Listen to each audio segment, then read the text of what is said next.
And also thank you to presenting sponsor, the Cedar Rapids Area Association of Realtors. Here to say a few words is Nick from the Cedar Rapids Association of Realtors. Thank you. Yeah, there is like a 3-foot drop down there. Let's not step back. All right, I appreciate it. Thank you so much.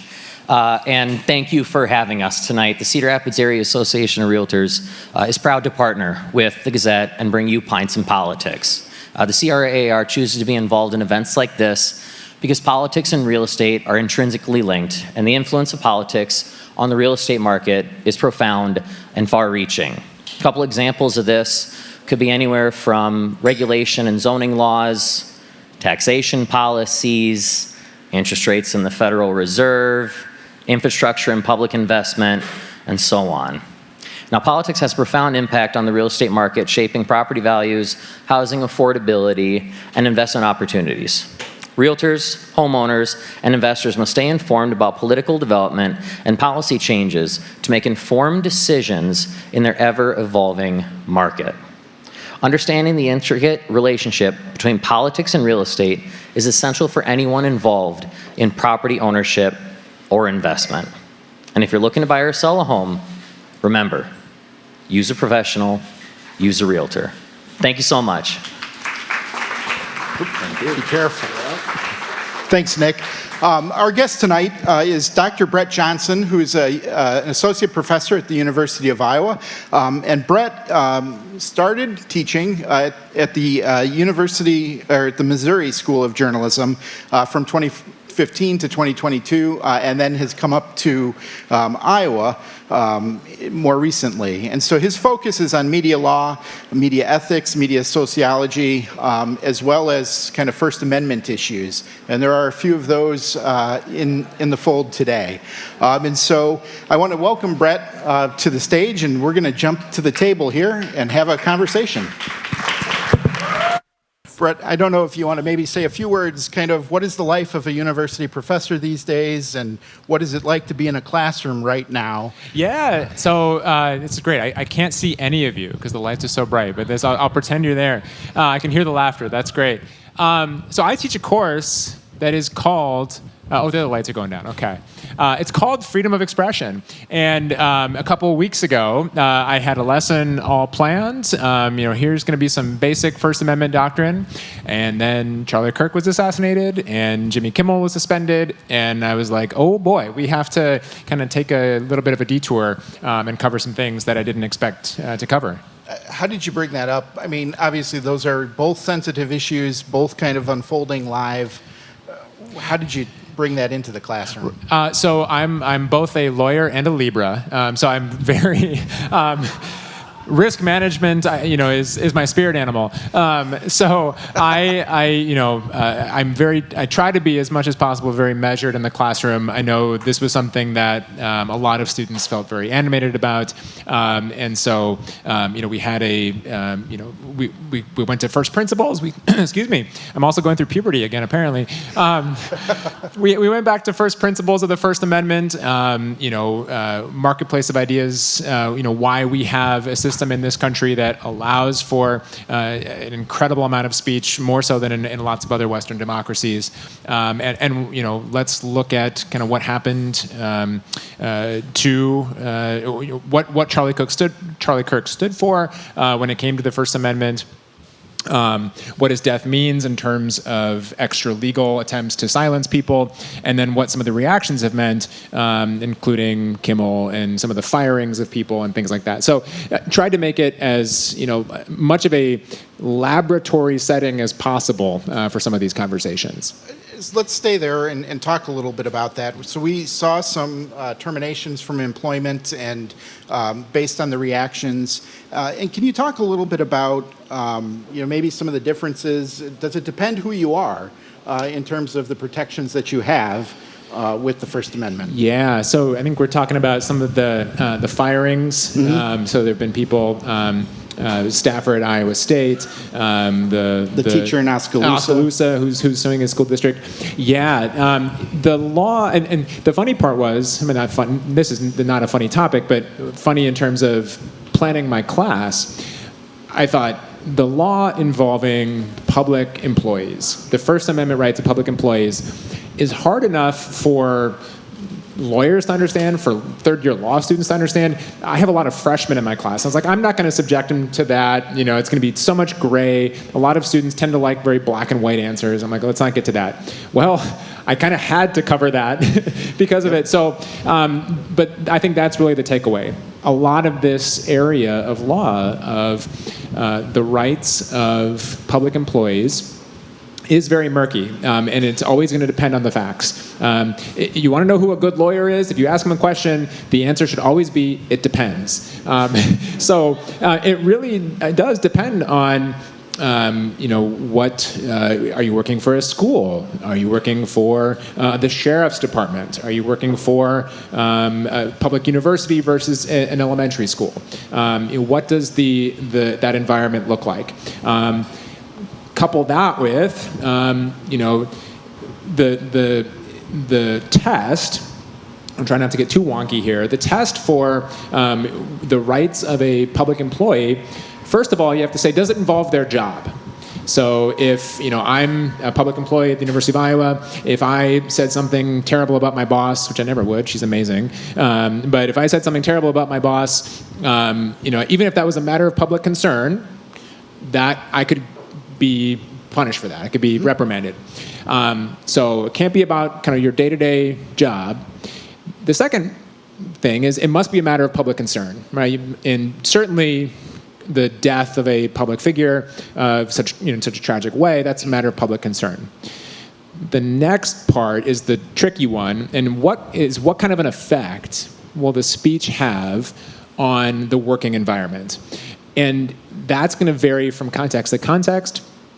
Interestingly, in the 8th Circuit, where we're at, the 8th Circuit Court of Appeals, based in St. Louis, which includes Iowa, the 8th Circuit has said that employers bear the responsibility. They have the burden to show that the employee's speech was going to cause a disruption.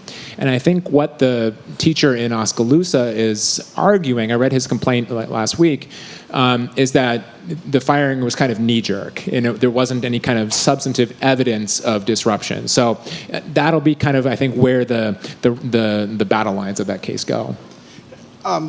Does it matter also, so you talked about public employees, but private employees, I work for a company, and I would imagine that my company may have more say than a public employee. Absolutely. So the private sector has, we live in a state, really, and pretty much all over the country, where we are. If you work for a company in the private sector, you work at will, and they can fire you. They can hire you and fire you at will. Now, anyone here from Connecticut? Anyone? Connecticut? No one? Connecticut is the one state, I did some research today, Connecticut is the one state where you do have some rights, not involving the First Amendment, but involving the Connecticut state constitution and its guarantees of freedom of expression. So if you can show that you were fired from your private company in Connecticut based on your speech, that'll look a lot like what's going on with some of these public employees. There are a couple other areas where you could have some recourse if you're a whistleblower. So you're working at a private firm and they're cooking the books, right? Kind of like with Enron back 25 odd years ago. They're cooking the books and you blow the whistle on them and then they retaliate against you, then you might have some recourse there. But those are kind of very narrow exceptions compared to the broader ones involving public employees. Now you said, in your introduction, you work at a university, so there's a matter of academic freedom. And that's also been kind of, under the microscope, so to speak, as of late. How do you balance freedom of speech, academic freedom? Are they the same? Are they different? And what is that like, kind of sitting in that lens right now where you're trying to teach maybe events that are happening that you don't even know how, 3 months from now, they're going to be viewed? Very good. So in the cases involving the the public employees. The Supreme Court never officially said, hey, university professors, you have kind of a special right because of academic freedom. They kind of hinted at it. Sometimes one of the vexing things about the Supreme Court is, the courts are very passive, right? They can only hear the case that's in front of it. And sometimes they'll make these little like allusions to like, well, maybe, professors might have greater rights, but let's wait till another case comes down the line. And so it kind of teases us a little bit with this. So it's possible that when it comes to academic freedom, some faculty members might have more protections, although maybe not under the First Amendment, but kind of quasi under the First Amendment. When it comes to academic freedom, so like what we've been told at the university, when it comes to your research, when it comes to your teaching, or even like speaking on events like these, what we've been advised to do is, we speak on things that are kind of in our wheelhouse. And so, I know a thing or two about media law. I'll speak about that. Ask me to talk about tariffs, I couldn't tell you, right? And so when it comes to academic freedom, I think my academic freedom is greatest in those areas that I know well. Or if I'm teaching, like let's say I wanted to teach a class on, let's talk about the rhetorical strategies of Charlie Kirk or folks like him who engage in this kind of like First Amendment, like free speech warrior type activities. That I would assume be in my wheelhouse, and I'd have that protection. I think where we're seeing some concerns around academic freedom are in kind of conditions put on grants, especially when they're grants that aren't like for a specific purpose, but they're federal funds that are kind of just open generally. And there have been conditions like, we're going to take these funds away from you because you're not fighting anti-Semitism hard enough. Things like that. I mean, we want to fight anti-Semitism, fight any kind of racism. That's an admirable goal. But those kinds of pressures on grant funding, I think, are where we're seeing a lot of the attacks against academic freedom.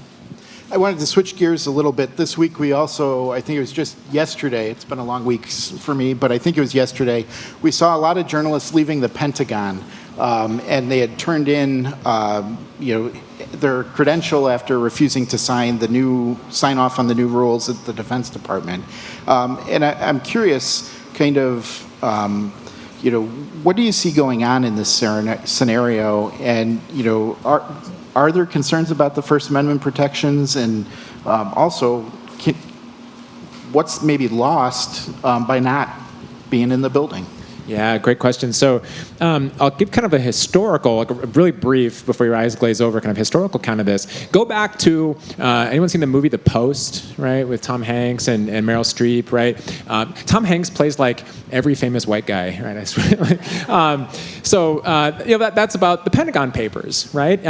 So the Pentagon Papers, the bombshell story that the New York Times and the Washington Post and some other smaller newspapers broke involving kind of our government's involvement in Southeast Asia that kind of led to the Vietnam War.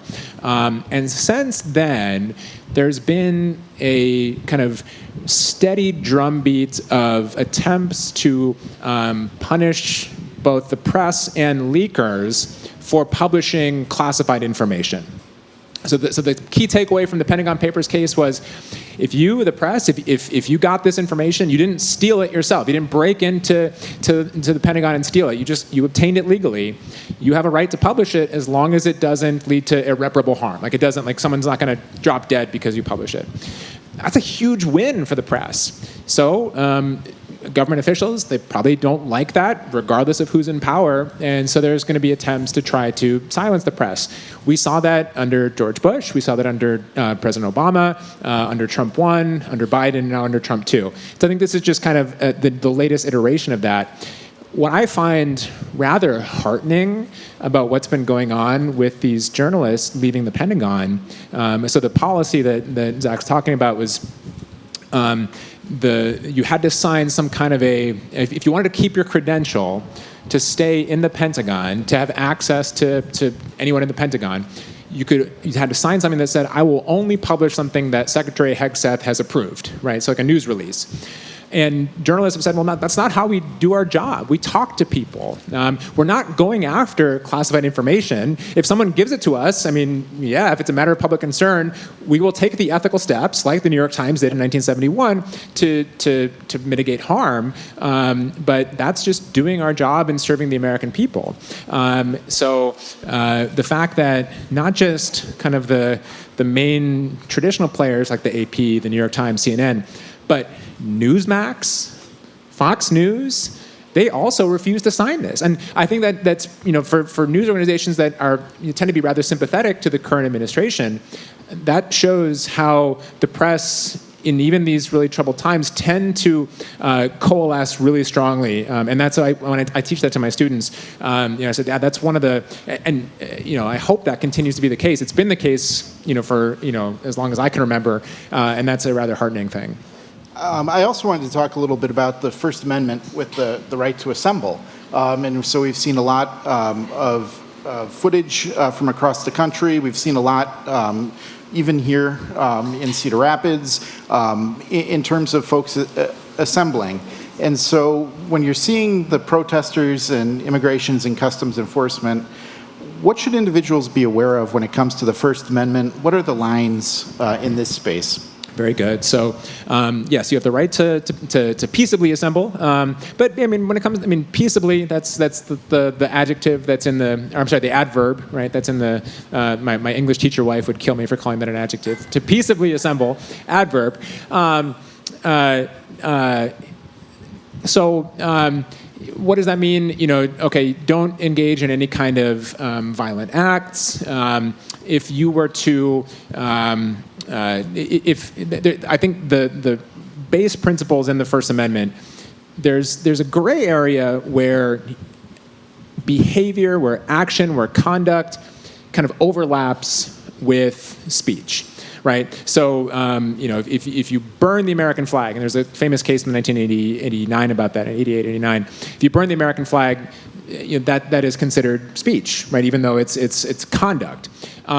If you were to prevent an ICE official, prevent them from detaining someone, like you formed a human ring or something like that, potentially that could cross the line from speech to action, and you could be charged with, obstructing an official act or something like that. But some of the things that, I've seen, like people are blowing whistles when they see ICE or things like that to kind of warn someone, that's probably more on the speech side of things.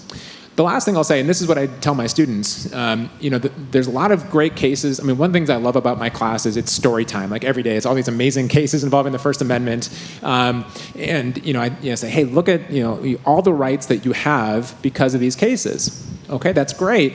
But that doesn't mean that they're always going to be followed, right? You have a right to film police officers, right? You have a First Amendment right in this circuit to film police officers in public.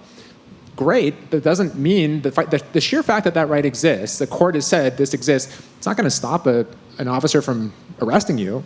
They might drop the charges later, and you could maybe sue them for violating your rights, but they could still do it. And so I guess what I would encourage people, if you want to engage in some kind of expressive activities, know your rights. There are some good resources out there, like the First Amendment Encyclopedia, run out of Middle Tennessee State University, has some great resources, free resources. Know your rights, but be prepared that they're not always going to be respected.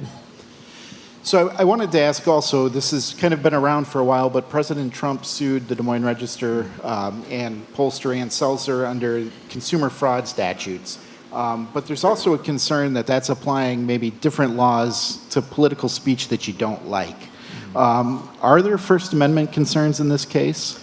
Absolutely. I had a professor, lucky to have learned from some great professors. One of them, her name is Jane Kirtley. She's the former head of the Reporters Committee for Freedom of the Press, which is like a preeminent entity for protecting journalists' rights. I'm a proud Hawkeye, but I went to the University of Minnesota. All my students hated me because I told them I was a proud Hawkeye at the University of Minnesota. When I was there, she would call these trash torts, because the whole idea was they were worthless. They were designed to be kind of a way to circumvent the First Amendment and the strong protections you'd have for libel or invasion of privacy or things like that. Now, where I kind of see the Register suit as one piece in like a broader strategy that we're seeing with a lot of litigation against the press. You might recall this is a while ago now, but the president sued ABC News and George Stephanopoulos because Stephanopoulos on the air on his show called the president a convicted rapist. Well, he was found liable for sexual assault. That's different from being a convicted rapist. So the president sued him for defamation. Most likely, if that case had gone to trial, ABC News would have won, because the standard that the plaintiff would have to show is really, really high. He'd have to show that ABC News made those statements, that Stephanopoulos made those statements recklessly. Like, he knew they were false, but he said them. He probably just had a slip of the tongue. But ABC News settled. And when you settle, that can kind of green light, further types of suits like that. And so I think what we're seeing with the Register is kind of within that trajectory of these types of lawsuits. Now, it's interesting, Iowa just passed, which is amazing, an anti-SLAPP law.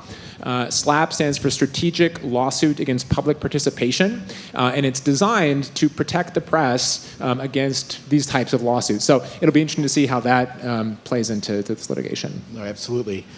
So this week, kind of switching down to the student level, Indiana University fired their longtime advisor of the student newspaper because he and the students opposed the directive from the university to only include homecoming information. And no news in the edition of the paper, just homecoming information. Yeah. Does this meet the definition of censorship? Well, and along with that, I just saw today that Kurt Signetti signed a new contract, which I'm great for Indiana. It's put that on the front page of other because there's like nothing else to see here involving student newspaper. But the parade starts at 3. Right? Yeah, exactly. So this was a really fascinating. I say the word like fascinating. From a legal perspective, it's also rather disheartening from a journalistic perspective.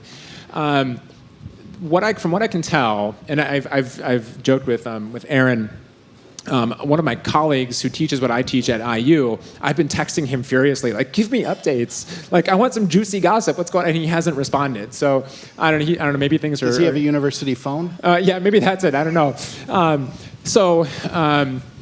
From what I could tell from the story, there had the newspaper, the Indiana Daily Student, had been running a deficit of like around $500,000, and so there had been talks about restructuring its publication practices, which I think from the beginning of the year it had gone down to like 7 times a semester, so almost every other week, and it sounds like this was the latest move that that administration wanted to take to help make it solvent, I guess. I'll put my lawyer hat on. If I were the lawyer for the school, right, for the dean, my argument would be, well, we're not censoring any stories. We're just saying the stories can only be online. And this is a business decision, right? And we're able to fire this person at will, right? This involves his job, kind of going back full circle to what we were talking about. And so therefore it doesn't violate the First Amendment. If I were the student and the advisor's attorney, what I'd argue is, well, okay, you can tell us not to publish this stuff in print today. What are you going to do tomorrow? Right? This sets a bad precedent for, well, tomorrow there's this story about Kurt Signetti. You can't run that. Sorry. Right? Whether or not, whatever happens from litigation, a couple points. One, a lot of the battles around the First Amendment are in these gray areas, right, where there's not like really clear-cut precedent. It's always on these edges that folks in power, whether high or petty, are going to try to chip away at freedoms. The other thing I'll say is this is just really bad PR, right? For the dean of a journalism school, a really good one, right? Indiana is a really great school for journalism. for him to do this, why is that the hill he wants to die on? I don't know. That just seems very strange. No, absolutely. I wanted to ask, so the First Amendment was ratified in, I think, 1791. It's been around a while. Why are we seeing so many of these cases right now? Is this kind of episodic of the times that we're in, or is it just we're giving it more attention right now? Yeah, so 1791 was ratified. The first time the Supreme Court heard a case involving the First Amendment, a challenge to the First Amendment, was 1919, so like just over 100 years ago. And really, we only saw like a swell of expansion of First Amendment freedoms in the 1960s, right? So I'm assuming some of you in the room remember those times. I do not, but I read about them and I teach about them. The Civil Rights era, the Vietnam War. It's post McCarthy and Red Scare, and I think a lot of folks were like, "Well, we were really draconian then. Let's not do that again." That was really a time for a lot of expansions of First Amendment freedoms. Currently, the current court has really expanded the First Amendment. Some have argued almost like beyond like any kind of meaning, to the point that you might remember a case. There's a case kind of obscure, but from 5 or 6 years ago, there were these health centers. There was one in California. California had a law that said these health centers that try to take women who are seeking an abortion, get them to come to their health center, and then give them counseling to try to not terminate the pregnancy. And they're often funded by religious organizations. Whatever policy you have on that, that's fine. But this California said, well, what we were trying to prevent here is false advertising. We don't want to say, hey, come to our center, assuming that a woman would go there thinking they could get an abortion, and then it's like a bait and switch. Those centers challenged California's law, saying, well, that violates our right to freedom of expression. And the court sided with them. And so some are saying, well, if we're going to say the First Amendment protects even maybe deceptive speech, as long as there's an air of politicalness to it, then maybe it kind of cheapens the First Amendment. So it's as much as I love teaching this, as much as I love freedom of the press and freedom of speech, I worry that we're kind of at this moment where we're simultaneously expanding the freedom of speech into these areas where it maybe was never thought possible that it would go. And then we're also kind of chipping away at the edges of more of the core freedoms of the First Amendment, like we're seeing with Indiana. Last question that I wanted to ask, if people wanted to geek out about this, what are some good resources that maybe you would recommend to pay attention to? Come take my class. I don't know. Come sit in on my class. I'd love to have you there. I was benevolent to my students this year. I didn't make them buy an expensive textbook, and I gave them a bunch of free resources, including, as I mentioned earlier, there's a great resource out of Middle Tennessee State University. Beautiful campus, by the way, but Middle Tennessee State University that has a lot of really short, bite-sized entries on key First Amendment cases. So cases about threats, incitement, kind of the outer bounds of the First Amendment. Cases about some of the more core First Amendment freedoms from the 1960s. So take a look at that. Middle Tennessee, if you just Google Middle Tennessee State University or First Amendment Encyclopedia, that's a great place to start. And then, if you ever want to chat, you can find my public-facing page on the UI website. I'm happy to, answer questions. All right. Well, Dr. Johnson, thank you. Thank you. This is fun. This is great. So we're going to transition into the segment. Love to have you stay around a couple minutes. Sure. We play a game called One Word. So it's one-word reactions. One word. So, you already saw how much I talk. I over-talk. So one word's going to be hard. That's exactly. Let's see a lawyer do this. Okay. So I'll have Todd and Tom join us, as well as Aaron Jordan is going to join us to continue kind of emceeing as well. So we'll take a quick second here and reset. So we'll get going here with one word. So the rules are pretty basic. I'll ask you a question, and then you'll write a word, or maybe two. We're not that big of a stickler on the whiteboard to describe your opinion. And so we'll start with another kind of current one. One word that describes your reaction to the decisions by airports, including Des Moines, Cedar Rapids, and Moline, not to air a TSA video from Homeland Security Director Kristi Noem.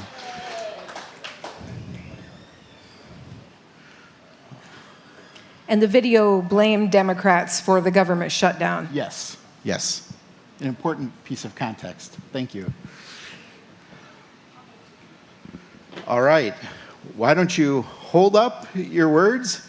So, Tom, you have correct. Todd, you have smart. And Brett, what did you write? Legal. Okay. I think all of those mean the same thing. Who wants to explain their answer?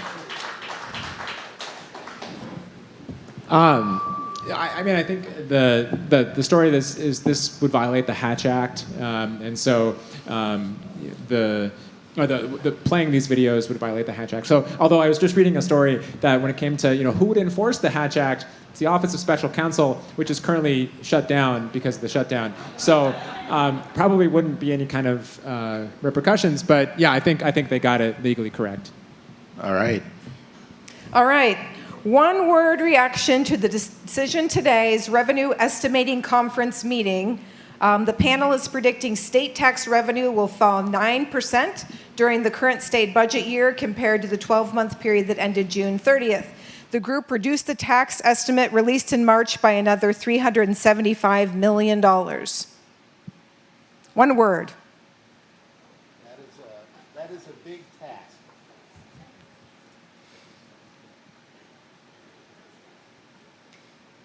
All right, let's see your words here. Oh, we've got Pictionary down there. Got predictable, red, and scared face.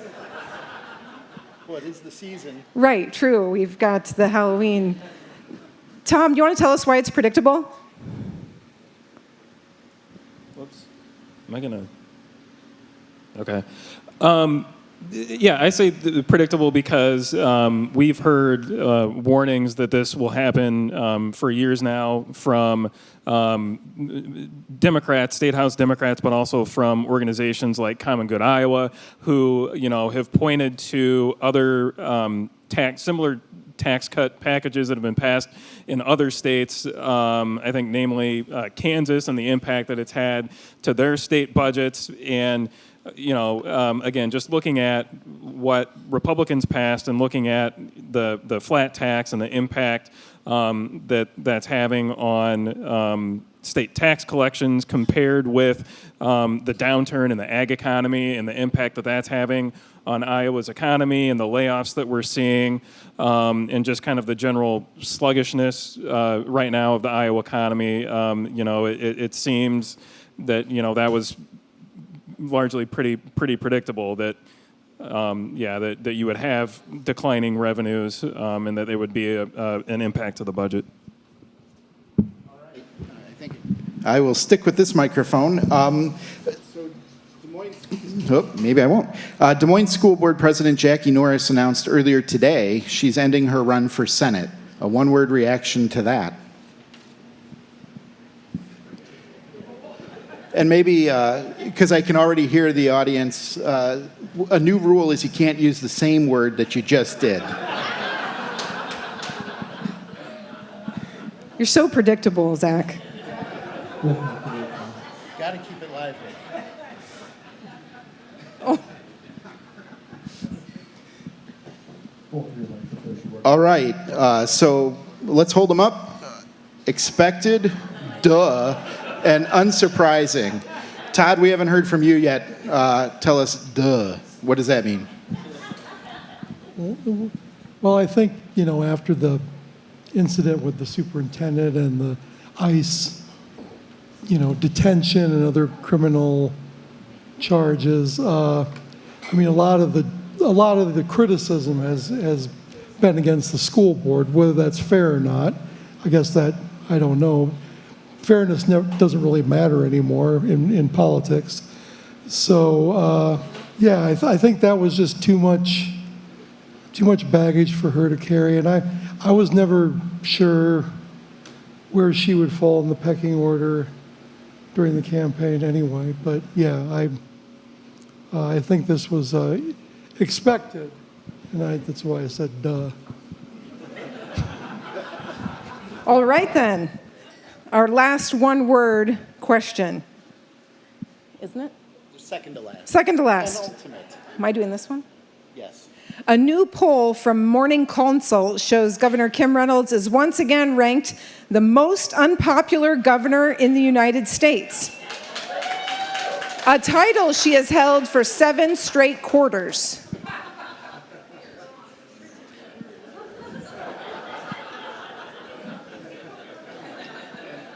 Yeah, and one word. Yep, sure.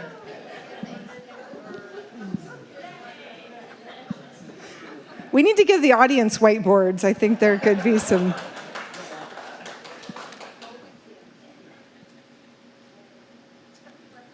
Tom is really struggling. This maybe isn't the fairest question to ask a journalist that has to cover this. So, I mean, methodology could be a good one. Hint. Yeah.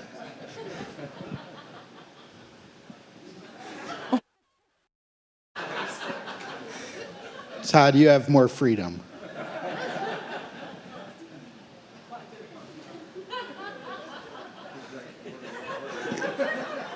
I think this is the longest we've had for one Right. word. Todd, or Tom, yep, I'll give you a pass. Okay, so guys, hold them up. Well, Iowans. And see disclaimer. Okay, Brett. Explain. I mean, I'm not here to talk. I'm here to talk law, not politics. So that's my disclaimer. All right, you've got the last one then?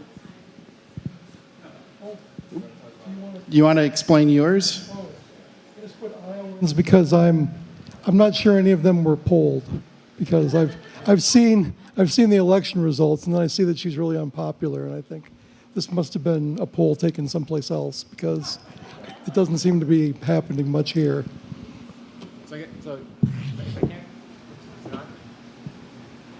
Is it on? Oh, here we go. So I guess I'm just thinking like, okay, I'm here. It's Pints and Politics, but I said law. Maybe libations and law. Maybe. Oh, the next event. Stay tuned. Part 2. All right. The last one that we had is we've seen a lot of non-traditional protest outfits coming out of videos in Portland the past few weeks as inflatable costumes have become all the rage. Which one has stood out the most to you?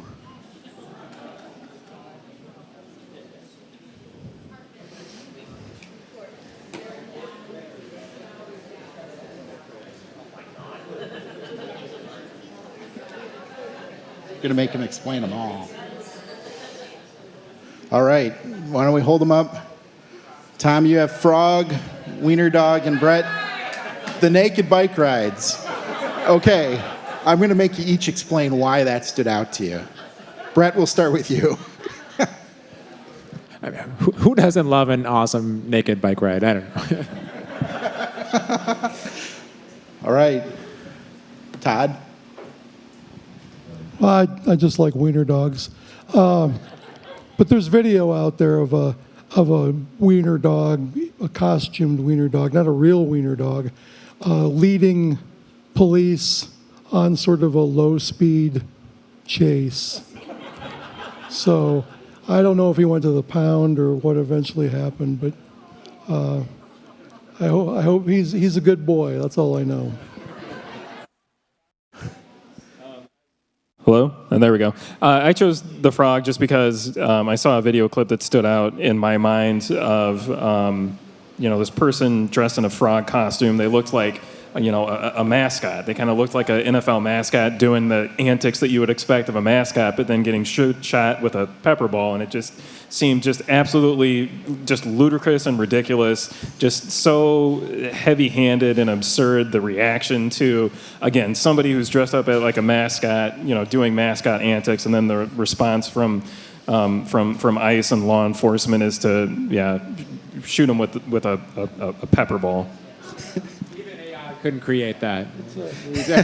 Well, I mean, it's war is hell, right? I mean, that's a war zone. I'd like to see him take like a soldier from Ukraine and put them in the war zone in Portland and say, be careful of the wiener dog and the frog guy and the naked bicycle people. Yeah.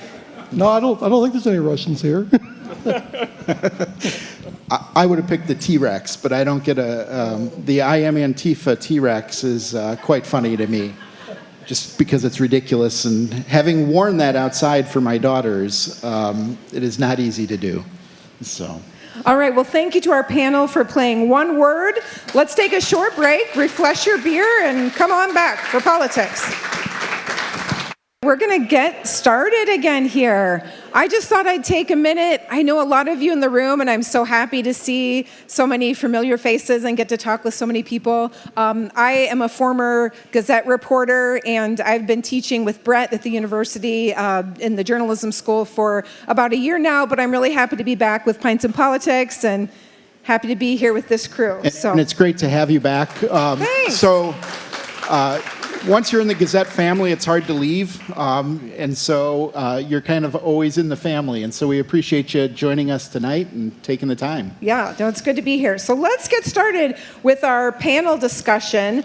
Our first question we wanted to look at is the federal government shutdown is now in its 16th day, which it's my understanding there was a longer government shutdown, which was 35 days, which was the end of 2018 into 2019. So at the core of this are healthcare premiums. Congressional Democrats have pledged not to vote on a budget extension and end the government shutdown unless Congress extends subsidies for the Affordable Care Act, the marketplace plans. So we're entering this open enrollment period. What does that mean? Is there anything new with this shutdown that we haven't seen in the past, or any sort of negotiation tactics that are new this time around? So I think what's new this time around is kind of the issues over what's driving the shutdown, and Democrats believing that this is a good fight for them to take against Republicans over affordable health care coverage. The previous shutdown that you alluded to at the end of 18 and 19, I believe, was disagreements over funding for, I think, the border wall and border security measures during Trump's first term.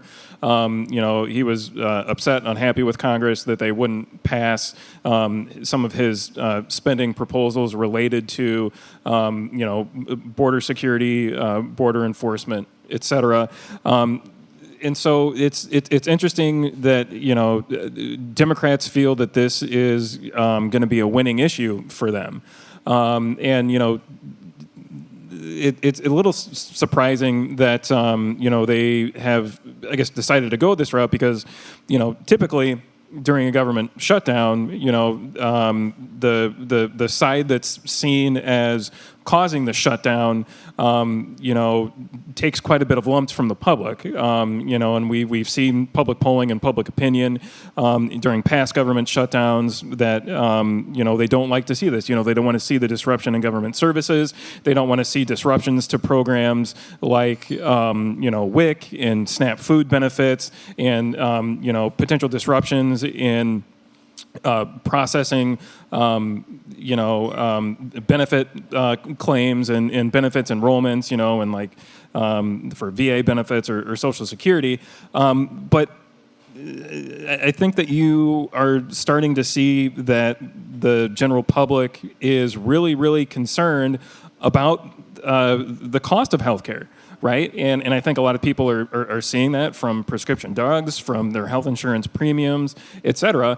And there is legitimate worry and concern among small business owners, among farmers and other individuals who aren't able to get health insurance coverage through their employer, who aren't eligible for federally funded health care programs.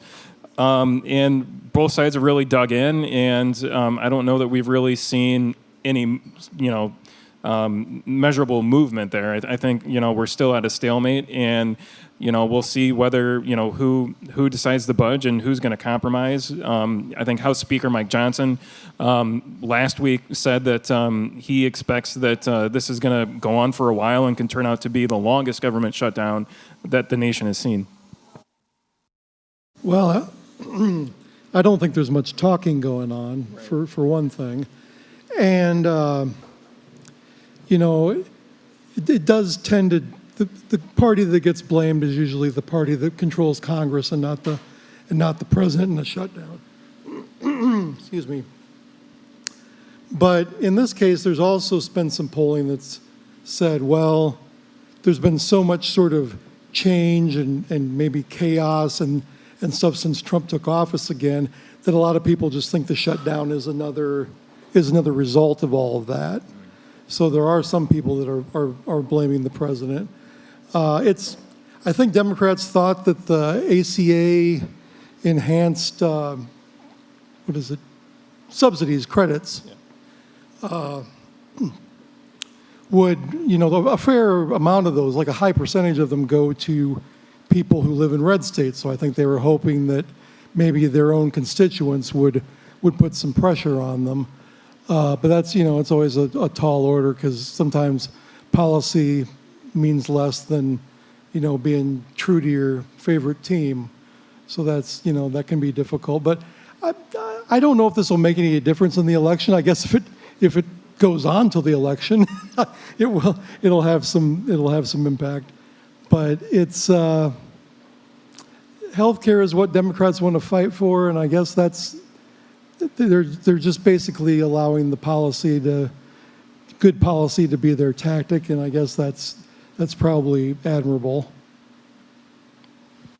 Wondering just about, we talked about the videos at the airports and some of the messages that have appeared on government websites about the shutdown. That's new this time around, isn't it? Yeah, that is new. My recollection is we didn't see that during the last shutdown during Trump's first term. Yeah, I never saw Kristi Noem in the airport before. Yeah. Well, and another wrinkle that's new to this whole thing is Trump using the shutdown as a pretense or a reason to fire federal workers and to further cut back the size of the federal bureaucracy and to further cut government spending. We never have seen that in previous shutdowns, where furloughed federal workers now are having their positions eliminated, and seeing entire departments essentially gutted, especially the U.S. Department of Education and their special education division or branch. We've also seen, I think the Associated Press earlier this week reported like some 700 Health and Human Services workers have also been laid off or had positions eliminated. To eliminate public health positions during a government shutdown, I think is unprecedented.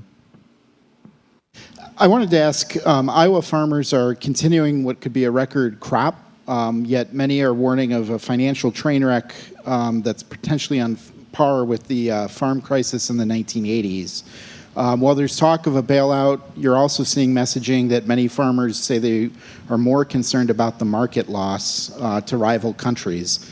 Data is showing both corn and soybeans are selling for less than it costs to grow them, and China, which is usually a huge buyer of soybeans, is sat on the sideline and hasn't made a purchase. How serious do you see this issue?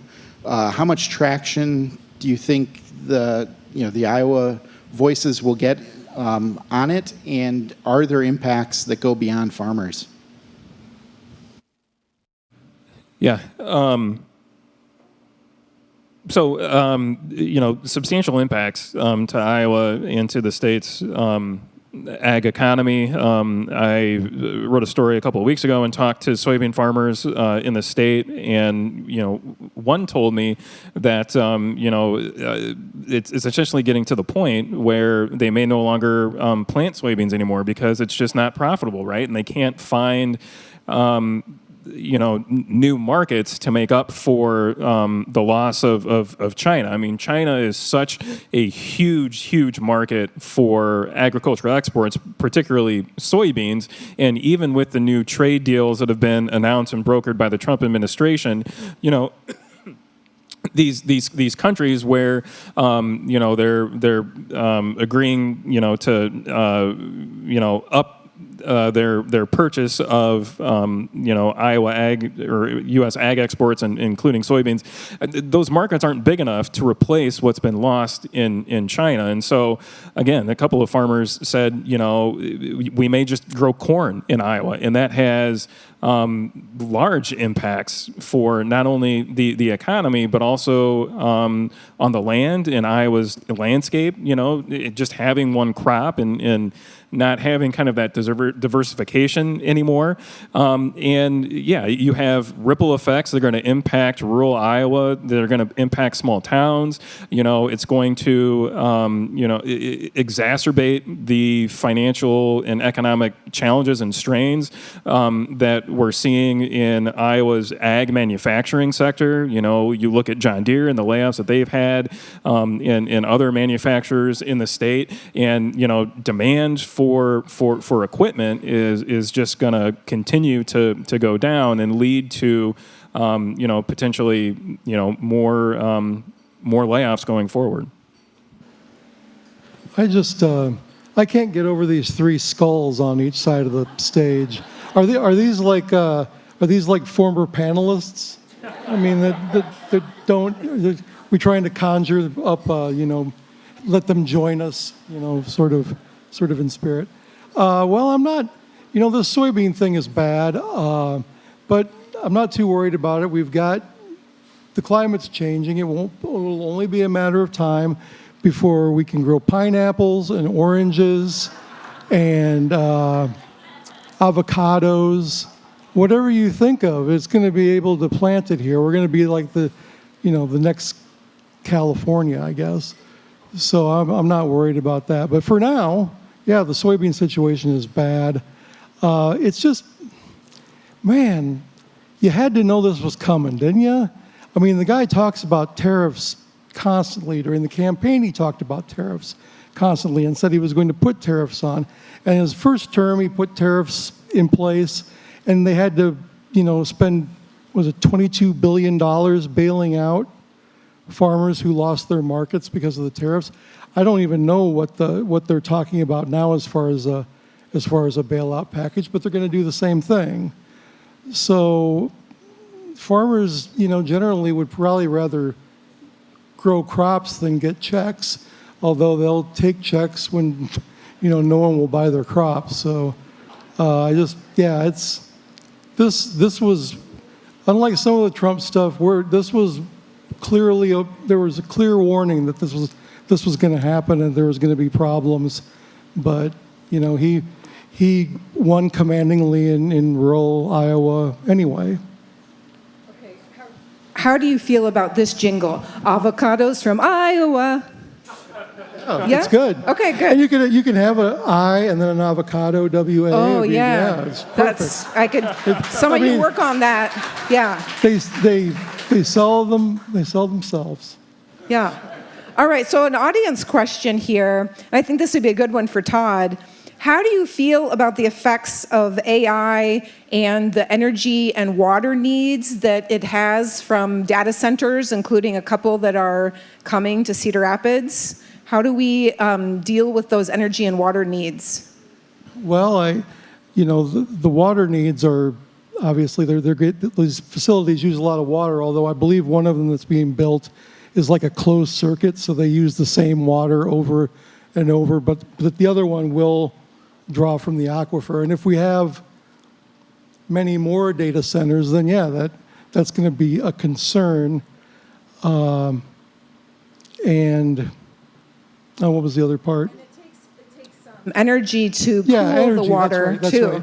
Yeah, electricity. I mean, these are like computers and stuff, from what I've heard, and they need electricity. I'm just wondering if when they build these things, whether my Google searches will be faster, because it's like right there. I bet it will be. So. As a guy trying to keep a news organization going, those AI search results are not good for us. Yeah, I know. They're not. They steal our best stuff and just give it to the AI. Well, I'm hoping that what happens is if these cause problems, we can just ask AI how to solve the problems. That would be handy, I think. A closed loop in coding terms. Yes, I know nothing about intelligence, but I will tell you that artificial intelligence is, I've heard it's really catching on. I think it's the only kind I have. We saw Rod Blum announce, less than a month ago that he planned to run for Congress in Iowa's 2nd District, but that bid ground to a halt earlier this week when he suspended his campaign. What does this say? What do you make of the development, and what does it say about others in the field, maybe? I think it says that there were real concerns by state and national party officials about kind of the baggage that he brings with him, into that race. When he ran back in 2018 against Abby Fickenauer, a Democrat who defeated him, he was bogged down by an ethics probe, and there were a lot of questions surrounding that, and there were concerns about, again, kind of having that baggage if he were to try and mount a comeback bid. He also loaned himself $250,000, and that's about as much as he raised for this most recent quarter, and so the Wednesday was the filing deadline for the Octoberly quarterly financial reports campaigns had to file, and he raised $181 in contributions, and then he had the $250,000 dollars that he loaned to his campaign. So he maintains that money wasn't the issue, citing other priorities and a plan to start real fundraising next quarter, but. Practically, it means that the field is kind of consolidating, and it's good news for the other Republicans that are running, namely Joe Mitchell and Shannon Lundgren. Todd.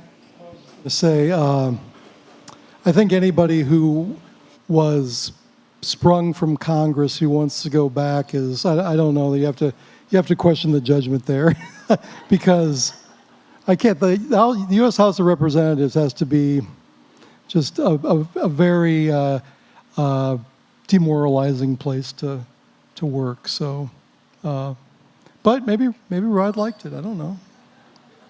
For years, decades even, Senator Chuck Grassley has done his 99 county tour, or the full Grassley.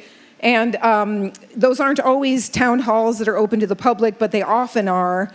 Now we've got U.S. Representative Marionette Miller Meeks from Southeast Iowa, who has avoided in-person town halls because people who oppose her also turn out and aren't always friendly to her. So what does an elected official risk by not having in-person town halls in Iowa? Well, so I guess first off, you can limit viral confrontations, but you also risk the ducking constituents narrative that can feed opponents' ads and earned media. Grassley's full Grassley built durable goodwill, and in kind of pure risk-reward terms, accessible formats still pay dividends in competitive districts. But it seems like the incentives for federal lawmakers have kind of changed and shifted, right? It used to be, I don't know, 2 decades ago, 25 years ago, you would get, just eviscerated, and you would face backlash from voters, right, for not being accessible and not asking their questions. Now it seems like the incentive is more about appearing on TV and doing, TV hits and going on Fox News or going on Newsmax, right? And selling the president's agenda, selling, the party's talking points, pushing back against Democrats without, the risk of making a gaffe, like Joni Ernst did when she did her town hall earlier this year, and that, now viral, infamous video of her saying, well, we're all going to die. But the flip side of that is, now you have, remark from Marionette Miller Meeks to the Johnson County Republicans asking about, well, are you going to do a town hall? Are you going to, uphold your previous pledge and commitments? And, her response being, I'll do a town hall when hell freezes over. And now, you've got that as an attack ad against her. Well, it's kind of similar to the Ernst thing in that it clearly is a question that got under Congresswoman Miller Meeks' skin. She got pretty frustrated by it, and she let her anger sort of flare, which is always the fertile ground for saying something you shouldn't. I wrote this week about it. I mentioned the congressman in Nebraska who keeps holding town hall meetings even though he gets yelled at and eviscerated. He just thinks it's part of the job. I don't think this is possible. We could trade Miller Meeks to Nebraska for this congressman, and maybe a couple draft picks, maybe something at some point. But I've never seen that happen, so I don't know if it's even possible. Maybe she doesn't have to live there even. Maybe in a couple bushels of soybeans. A few bushels of soybeans. Hawkeye season tickets. They probably won't want those. But yeah, it's if you don't make a big deal out of it, if you consider it just part of the job, I'm going to have a town hall this month and that month and this month, you kind of start to wear down they're not going to come to every town hall completely on fire like they do if you only have one. So that's going to be a problem. But it's not, no one ever said that being a public official was going to be easy. You got the public, and God, what are you going to do with them? It's horrible. But yeah, so I don't know. I think you just got to, that's just part of being a congresswoman, and I don't know why she's so scared of it. Part of the problem in this is that she kind of boxed herself in on this situation. She said that she was going to do in-person public town halls like she's done in the past. However, this year we've seen these town halls become,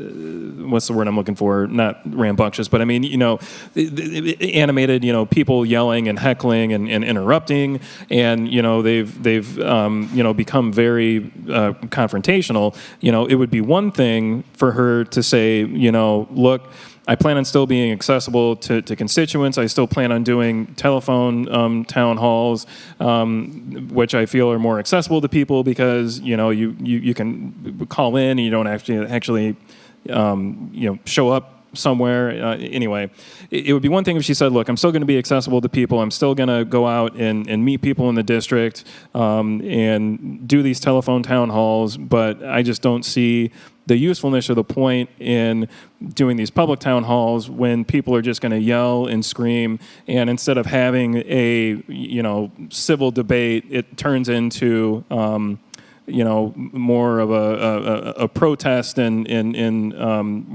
kind of a performance for people just to yell, shout, and scream. I wanted to jump, looking at the governor's race. Randy Feenstra still has not officially declared himself as a candidate in the race. What's the holdup, and what impact do you think that that's having on the race? Is this an advantage to, somebody like Rob Sand, who's kind of got more opportunity? Is it going to change the math for some of the others on the GOP side, or what do you make of this? Yeah, the holdup is the government shutdown. His campaign had been planning to announce earlier this month, but the shutdown threw a wrench in that. And the problem is the optics of fundraising and running and launching a campaign while the government is shut down, right? They don't want those optics, and they also don't want the shutdown kind of dominating the news cycle, right? When they make the announcement, they want to get that media attention and not favorable media attention, not potentially negative media attention of Randy Feenstra launches bid for governor while thousands of Iowans or federal workers are furloughed. I don't think it's going to change the calculus for the race. And then the other part of your question was, For somebody like Rob Sand, is this an advantage? No. I mean, yeah, I think right now it is because he can go out there and do all of these town halls and get all of this publicity and media coverage of these town halls that he's doing all across the state. While Randy Feenstra's campaign is kind of largely silent and isn't out there to kind of push back on the messaging and the narrative of Rob Sand and his campaign. Well, and this shows the difficulty of trying to run for governor from Congress.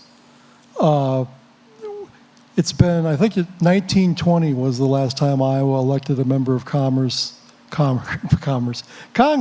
governor. I forget his name. Very important though.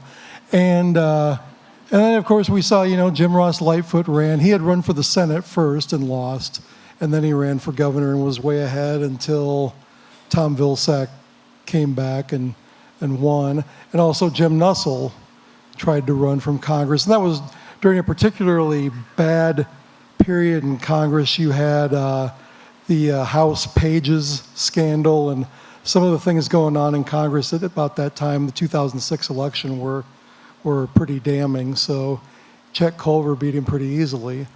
So now, I always want to call him Ken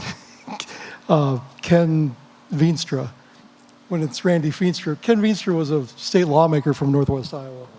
So I keep mixing the names up.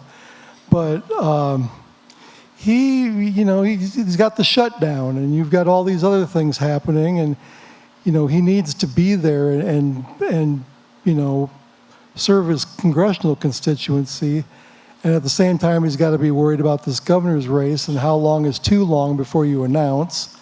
And Rob Sand is crisscrossing the state. He's going to every county in Iowa, holding town halls. I mean, some are even fairly well attended and in places that you wouldn't expect it. Democrats have won a couple special elections. There's going to be another couple special elections coming up. One in Fort Dodge that they probably don't have a chance to win, but the seat sadly left open by Claire Celsi is going to be that's a pretty tough seat. She won narrowly, and she had to work pretty hard to win. So, but I think Feenstra's he's going to have to pull the trigger soon, because it's just, I mean, you want to announce on Christmas maybe or something like that, but he's too tall to come down my chimney, I think. But. So shifting gears, last month we saw immigration enforcement arrest Des Moines Public Schools Superintendent Ian Roberts, and that has, based on charges that he was in the United States, that overstayed a student visa from 2004. It's called for many politicians to question the processes that we have in place for verifying citizenship. Tom, I think you had an article about that recently. I don't know if you could address, do you think we're going to see any changes in legislation or any new systems or updates to that E-Verify? I guess I can't speak to updates to E-Verify, but we definitely will see legislation in the upcoming 2026 session, that will be a point of discussion. Senate Republicans have the last several years put forward legislation to require employers in the state to use E-Verify, and they said that they will put that bill forward again in the upcoming session. Up till now, that's stalled in the Iowa House because of concerns from House Republicans and from business groups who say that there are issues with E-Verify. It's not reliable. It's not always accurate, and they say that particularly for small businesses, especially those businesses that don't have an HR department or an HR specialist, that it's going to be time-consuming and costly for them, and exposes them to potential legal risks. We saw a case of a police department in Maine that used E-Verify and then later found out, and E-Verify apparently cleared this police officer, and then this officer was later arrested and detained because it turned out that he didn't have work authorization to be here, even though, according to the department, we ran him through E-Verify. E-Verify cleared him, but the problem with E-Verify, and I think we saw this. Well, I take that back. Des Moines schools doesn't use E-Verify, but anyway, the problem with E-Verify is that kind of this garbage in, garbage out situation where if somebody uses fraudulent documents or expired work authorization, E-Verify won't always catch that or grab that. And in fact, DHS, and with regard to the case in Maine with the Maine Police Department, faulted the police department for its reckless reliance on using E-Verify. So you have DHS, you have the administration saying that look, we're even admitting that E-Verify is not reliable and accurate, and that you can't just rely on that, and that it's up to employers to do their own further due diligence to check the work authorization of people that they hire or rehire, and check to make sure that the documents that they provide are essentially legit. Guys, we're nearing the end of our time together tonight, and we've covered a lot of heavy topics, and somebody in the audience must have sensed that as well. So we're going to end on a slightly lighter note tonight. And the audience question is, what's your favorite thing about Iowa? We're going to see the soft side of Todd Dorman and Tom Barton.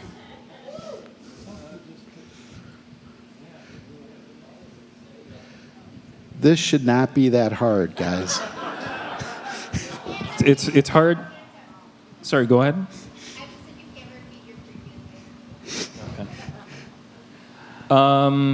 It's hard to pick one. Yeah, I don't know. I think for me at the moment, I'm going to say my Iowa State Cyclones.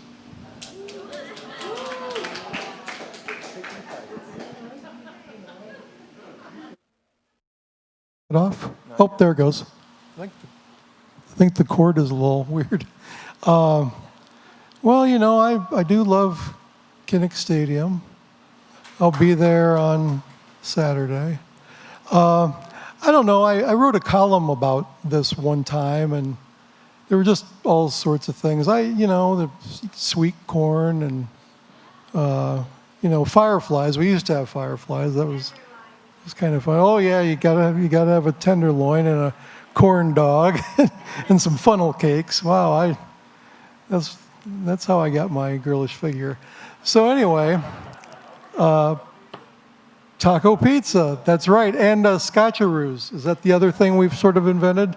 So yeah, it's there's just too much. Although some days when I read about what we're doing here, my favorite thing about Iowa is that the interstates go out of the state also, just as they come in. So I don't know that either of us have anything that pithy. So was a good ending. I think you saved yourself there, Todd. Well, that draws us to a close here tonight. I wanted to do a quick PSA before we wrap up. Early voting's begun in advance of the November 4th local elections, which puts city council, school board, ballot issues on the ballot this cycle. The races matter to the current and the future generations in our community. The deadline to register to vote and to request an absentee ballot is Monday in advance of Election Day. And to see a list of the early voting sites and the hours, which is 7 a.m. to 8 p.m. on Election Day, you can check out the auditor's sites. Lynn, Johnson County all have that information there. Programming note, we'll be hosting a forum on the Cedar Rapids school bond referendum Wednesday at Whipple Auditorium in Cedar Rapids, and so that forum begins at 6. Just kind of closing, thank you, Erin, for your time here tonight. It's great to see you and to catch up. Thanks. Thank you to Dr. Johnson. Thank you to the panelists, Todd and to Tom. Thank you for taking time with us, as well as to Star Entertainment, to the Ideal Theater. And our next event is at the Olympic, back at the Olympic on November 6th. So thank you all for being here tonight. And that is, Election Day is the 4th. And so Thursday the 6th, it'll be kind of tight to that. But that is it for us tonight. And so thank you for being here. Have a great night.